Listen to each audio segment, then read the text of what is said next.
और गोविंदा को सेट पर देखते ही अमरीश पुरी अपना गुस्सा कंट्रोल नहीं कर पाए और बाद में अमरीश पुरी ने गोविंदा के ऊपर हाथ उठा दिया। गोविंदा को काफी ज्यादा अंधविश्वासी भी माना जाता है, क्योंकि कई बार तो फिल्मों के लिए गोविंदा ने अपना नाम भी कई बार बदला है। गोविंदा, ये बात सही है कि आपने अपनी फिल्में हिट कराने के लिए अपने नाम बदले, और इसीलिए गोविंदा को उस समय काफी ज्यादा गुस्सा आ जाता है और इसके बाद वो फिल्म के डायरेक्टर नीरज वोरा को भी थप्पड़ मार देते हैं। रवीना टंडन मेकअप करके सो जाती थी, क्योंकि उन्हें गोविंदा पर पूरा भरोसा होता था कि गोविंदा सेट पर टाइम पे नहीं पहुंचेंगे और लेट ही पहुंचेंगे।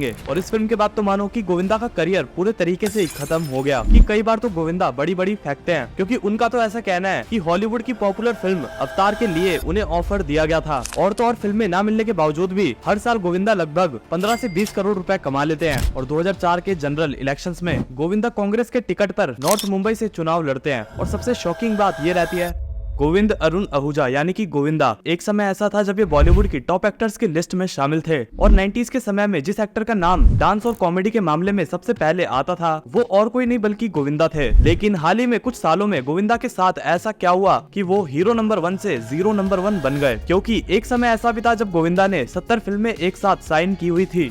मेरे पास 70 फिल्में हैं।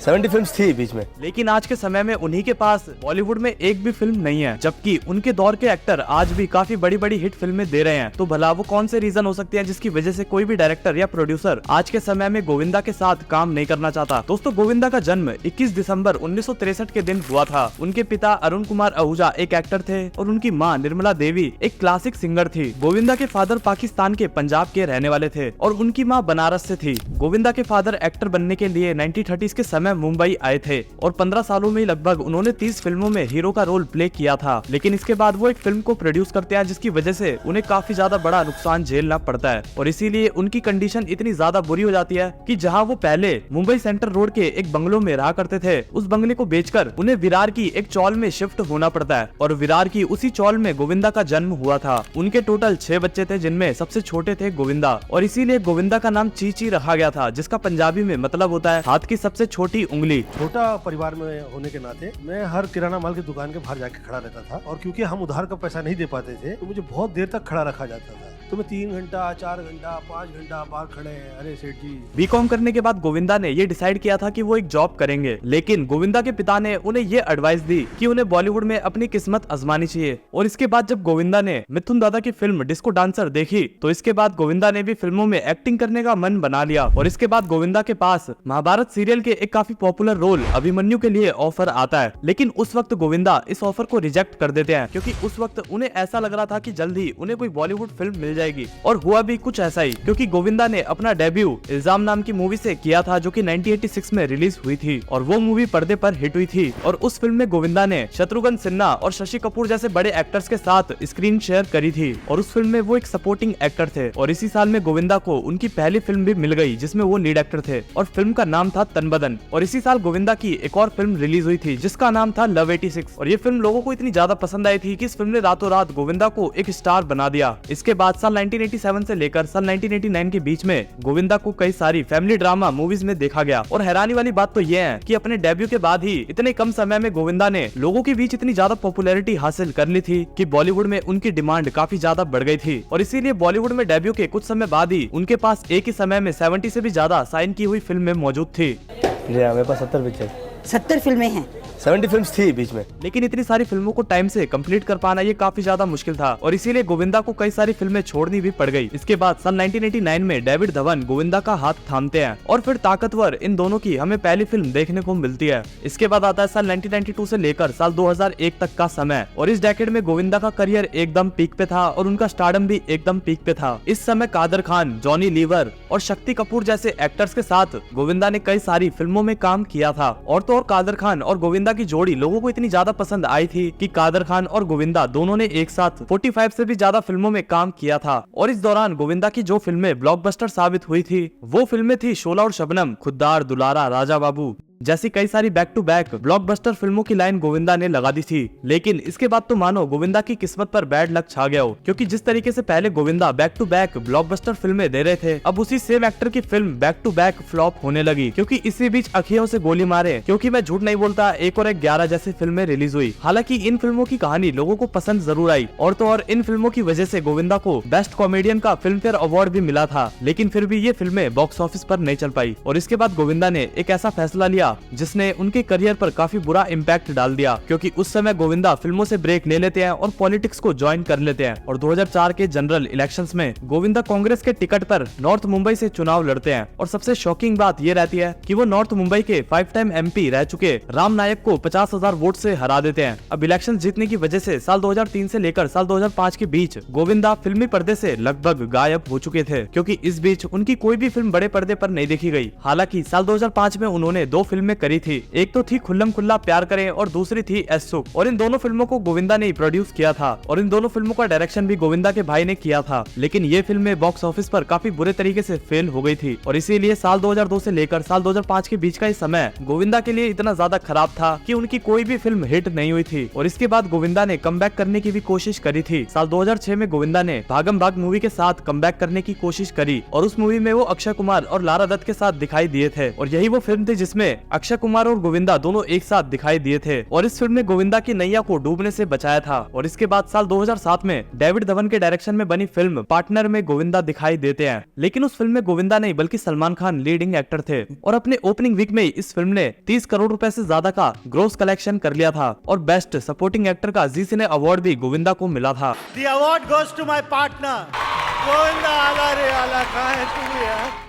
और इस फिल्म के बाद तो मानो कि गोविंदा का करियर पूरे तरीके से ही खत्म हो गया। पार्टनर मूवी के बाद गोविंदा ने तकरीबन 10 से भी ज्यादा फिल्मों में काम किया था, और उस समय गोविंदा की हालत इतनी ज्यादा बुरी हो गई थी कि पार्टनर के बाद उनकी एक भी फिल्म हिट नहीं हुई थी, और रंगीला राजा नाम की फिल्म गोविंदा की आखिरी फिल्म थी, जो कि साल 2019 में रिलीज हुई थी। और लगातार लाइनों में इतनी सारी फ्लॉप फिल्में देने के बाद गोविंदा करीब 5 सालों से किसी भी बॉलीवुड फिल्म में नजर नहीं आए। अब जरा हम जानते हैं कि जो गोविंदा एक समय लोगों के दिलों पर राज करते हुए इतनी सारी ब्लॉकबस्टर फिल्में दे रहे थे, उन्हीं एक्टर गोविंदा की फिल्में लगातार इतने बुरे तरीके से क्यों पिटने लगी। इसके पीछे का सबसे बड़ा और सबसे मेन रीजन ये है कि गोविंदा बिल्कुल भी पंक्चुअल नहीं थे, और इसीलिए फिल्म मेकर्स की नजर में गोविंदा एक अनप्रोफेशनल एक्टर थे। क्योंकि अगर मूवी की शूटिंग सुबह 9 बजे स्टार्ट होती थी तो गोविंदा काफी लेट शाम तक पहुंचते थे, और ये चीज किसी 1-2 डायरेक्टर ने नहीं कही, बल्कि बॉलीवुड के ज्यादातर मेकर्स गोविंदा के बारे में यही सेम चीज कहते हैं। साल 1991 में हम मूवी की शूटिंग चल रही थी, और तो और हम मूवी में गोविंदा के साथ साथ अमिताभ बच्चन और रजनीकांत जैसे बड़े बड़े एक्टर भी थे। तो उसी के बारे में एक्शन डायरेक्टर रवि दीवान ने ऐसा बताया था कि एक बार गोविंदा इतने ज्यादा लेट हो गए थे कि गोविंदा ने अमिताभ बच्चन और रजनीकांत इन दोनों ही एक्टर्स को लगभग 5 दिनों तक शूटिंग के लिए वेट करवाया था।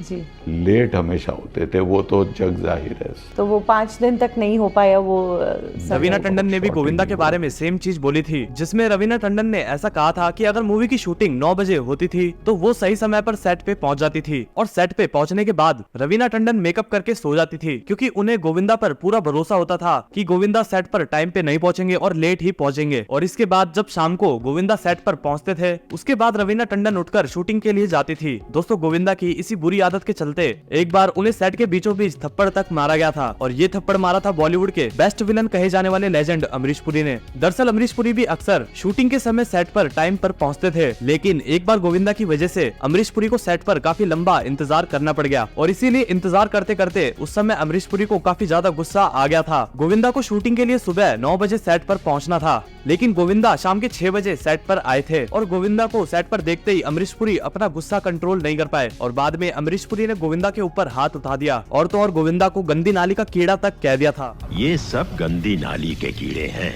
गोविंदा की ये आदत उनके करियर के डाउनफॉल के पीछे का काफी बड़ा रीजन है, क्योंकि जब कोई एक्टर शूटिंग पर टाइम पे नहीं पहुंचता तो ऐसे में टाइम का और पैसों का काफी ज्यादा नुकसान होता है, और इसीलिए गोविंदा की इस आदत की वजह से फिल्म मेकर गोविंदा से दूरी बनाने लग गए। इसी के साथ साथ कई बार तो गोविंदा ने बाकी एक्टर्स के ऊपर हाथ तक उठाया है। दरअसल उस समय मनी है तो हनी है इस फिल्म की शूटिंग चल रही थी, और इसी बीच गोविंदा और संतोष राय के बीच में नोक-झोंक हो जाती है, और बाद में गोविंदा इतना ज्यादा गुस्सा हो जाते हैं कि वो संतोष राय के ऊपर हाथ तक उठा देते हैं, जिसके बाद संतोष राय इंसाफ मांगने के लिए कोर्ट पहुंच जाते हैं। जिसके बाद साल 2015 में सुप्रीम कोर्ट के ऑर्डर के बाद गोविंदा को संतोष राय से माफी मांगनी पड़ती है, और इसी तरीके से एक बार गोविंदा ने अपने फैन के ऊपर भी हाथ उठा दिया था।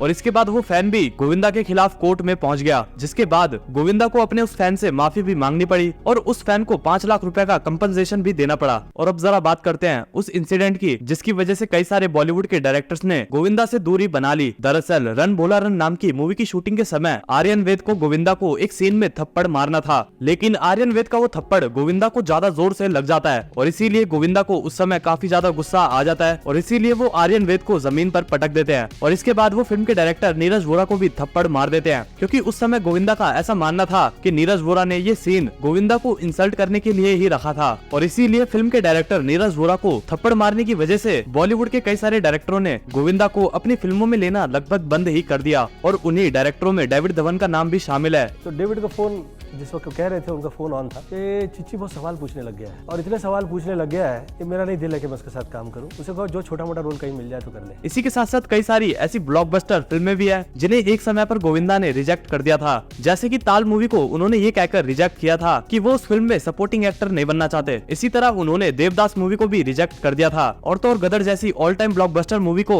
गोविंदा ने ये कह के रिजेक्ट कर दिया था कि इस फिल्म में हिंदू मुस्लिम और इंडिया पाकिस्तान का टच है। इसीलिए उन्हें उस समय ये फिल्म काफी ज्यादा कंट्रोवर्शियल लगी और उन्होंने गदर मूवी को उस समय छोड़ दिया था। इसी के साथ साथ पॉलिटिक्स को ज्वाइन करना गोविंदा के करियर का एक और काफी बुरा फैसला था, क्योंकि जब उन्होंने साल 2004 में कांग्रेस को ज्वाइन किया था तो उस समय वो इलेक्शंस तो जीत गए थे, लेकिन इलेक्शन जीतने के बाद फिल्मों से उनकी दूरी काफी ज्यादा बढ़ गई थी और इसीलिए साल 2004 में उनकी एक भी फिल्म रिलीज नहीं हुई थी और एंड में गोविंदा न घर के रहे न घाट के, क्योंकि पॉलिटिक्स छोड़ने के बाद वो फिल्मों में भी कमबैक नहीं कर पाए। हालांकि जब गोविंदा ने पॉलिटिक्स को छोड़ा था तो उस समय गोविंदा ने ऐसा कहा था कि पॉलिटिक्स को ज्वाइन करना उनकी काफी बड़ी गलती थी और वो आगे ऐसा नहीं करेंगे। लेकिन अब जब उनके पास बॉलीवुड में कोई भी फिल्में नहीं है तो इस साल भी वो इलेक्शंस में शिवसेना की तरफ से इलेक्शंस को लड़ रहे हैं। बॉलीवुड के स्टार गोविंदा आज मुख्यमंत्री एकनाथ शिंदे की पार्टी में शामिल हो गए। इसी के साथ साथ दोस्तों बॉलीवुड में गोविंदा को काफी ज्यादा अंधविश्वासी भी माना जाता है, क्योंकि कई बार तो फिल्मों के लिए गोविंदा ने अपना नाम भी कई बार बदला है। गोविंदा, ये बात सही है कि आपने अपनी फिल्में हिट कराने के लिए अपने नाम बदले, कभी गोविंद,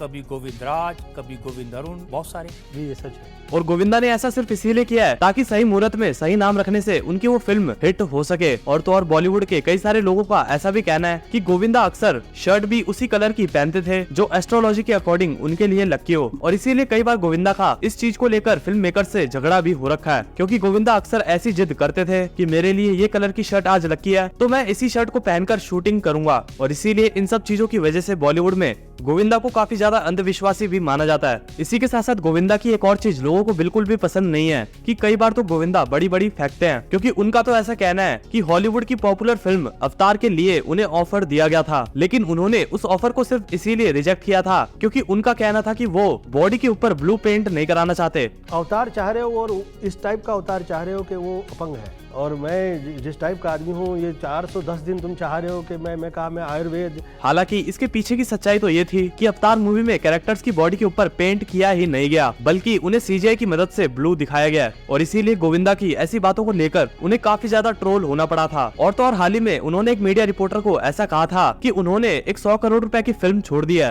मैं 100 करोड़ का काम छोड़ चुका हूँ और ये बात भी लोगों के गले से नहीं उतरी। इसीलिए दोस्तों ये वो सारे रीजन है जिनकी वजह से आज के समय में बॉलीवुड एक्टर गोविंदा के पास कोई भी फिल्में नहीं है। अब भले ही आज के समय में गोविंदा के पास कोई भी फिल्म ना हो, लेकिन इसका मतलब ये बिल्कुल भी नहीं है कि वो कंगाल हो गए हैं। दरअसल बॉलीवुड का हर एक्टर ये बात अच्छे से जानता है कि आज के समय में भले ही उसकी सारी मूवीज हिट हो रही हो, लेकिन आगे चलकर हो सकता है कि वो एक्टर भी फ्लॉप हो जाए। इसीलिए ऐसे में हर एक्टर अपने पास काफी अच्छी खासी इन्वेस्टमेंट रखता है। मीडिया रिपोर्ट्स के मुताबिक अभी के समय गोविंदा की जो नेटवर्थ है वो लगभग 150 करोड़ से भी ज्यादा है। और तो और फिल्में ना मिलने के बावजूद भी हर साल गोविंदा लगभग 15 से 20 करोड़ रुपए कमा लेते हैं। काफी ज्यादा बड़ी इन्वेस्टमेंट है और अभी भी गोविंदा के पास घर बंगला गाड़ी सब कुछ है। और तो और गोविंदा सिर्फ एक एड के 1 से 2 करोड़ रुपए चार्ज करते हैं और इसीलिए भले ही उन्होंने 5 सालों से कोई भी फिल्म ना करी हो और भले ही गोविंदा ने 17 सालों से कोई हिट फिल्म भी ना दी हो, इसके बावजूद भी वो अभी के समय हर साल वो 15 से 20 करोड़ रुपए कमाई लेते हैं। खैर दोस्तों, अगर आपको एक्टर गोविंदा की इस जर्नी के बारे में जानकर अच्छा लगा हो तो इस वीडियो को लाइक जरूर करें। और वो कौन सा सबसे बड़ा रीजन है जिसकी वजह से आज के समय में गोविंदा के पास एक भी फिल्म नहीं है, आपको इसके बारे में क्या लगता है हमें कमेंट करके अपना आंसर जरूर दीजिए। और आपको ये वीडियो तो पसंद आई होगी तो चैनल को सब्सक्राइब करके नोटिफिकेशन बेल को भी ऑल पे कर ले, ताकि आपको आगे भी ऐसी वीडियो देखने को मिलती रहे। मिलेंगे ऐसी किसी नई वीडियो के साथ, तब तक के लिए बाय बाय, जय हिंद।